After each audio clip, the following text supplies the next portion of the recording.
Hi രാവിലെ നടക്കാൻ ഇറങ്ങിയ സമയത്താണ് ബ്രേക്ക്ഫാസ്റ്റ് പുറത്തുനിന്നാക്കാമെന്ന് തീരുമാനിച്ചത്. അപ്പോൾ ആലുവ അടുത്ത് ഞങ്ങൾക്ക് ഏറ്റവും പ്രിയപ്പെട്ട ഒരു ബ്രേക്ക്ഫാസ്റ്റ് സ്പോട്ട് ഉണ്ട്. വേറെ എവിടെയല്ല, നമ്മുടെ രാജഗിരി ഹോസ്പിറ്റലിൻ്റെ റെസ്റ്റോറൻ്റ് ആണ്. കോവിഡ് വന്നതിന് ശേഷം Rajagiri is like a second home to us. അപ്പോൾ അതുകൊണ്ട് തന്നെ രാജഗിരീൻ്റെ ഓരോ മുക്കും മൂലയും അവിടെ ഉള്ളവരെക്കാളും നന്നായിട്ട് ഞങ്ങൾക്കറിയാം. ഇത് അത്യാവശ്യം വലിയൊരു സ്പേസ് ആണ്. ഉച്ചയ്ക്കൊക്കെ നല്ല തിരക്കായിരിക്കും കേട്ടോ. ഇവിടെ ഇങ്ങനെ മെനു എഴുതി വെച്ചിട്ടുണ്ടാവും, പക്ഷേ മെനുവിലുള്ളതെല്ലാം ഉണ്ടാവണമെന്നില്ല, നമ്മൾ ചോദിച്ച് മേടിക്കേണ്ടി വരും. പിന്നെ ഞങ്ങൾ മസാല ദോശയും പൂരി മസാലയാണ് പറഞ്ഞത്. മസാല ദോശ സാധാരണ ഒരു 10 മിനിറ്റ് എടുക്കും. ആ നേരം കൊണ്ട് ഞങ്ങളിവിടെ ചൂടപ്പമൊക്കെ ഉണ്ടാക്കുന്നത് കണ്ടു നിന്നു. സത്യം പറഞ്ഞാൽ ഇവരിവിടെ ഒരു ലൈവ് തട്ടുകട തന്നെ സെറ്റ് ചെയ്തിട്ടുണ്ട്.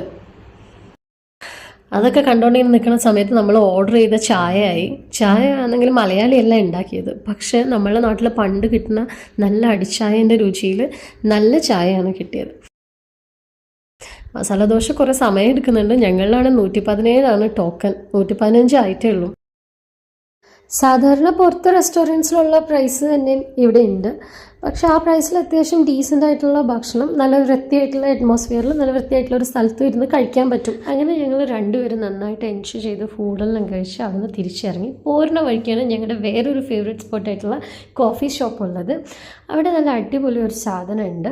അതിൻ്റെ കാര്യം പിന്നെ പറയാം. ഇപ്പം ഞങ്ങൾക്ക് രണ്ടുപേർക്കും ജോലിക്ക് പോകാനുള്ളത് കൊണ്ട് തന്നെ നേരമില്ല. അപ്പോൾ നമ്മൾ പെട്ടെന്ന് തിരിച്ചിറങ്ങി. ബൈ.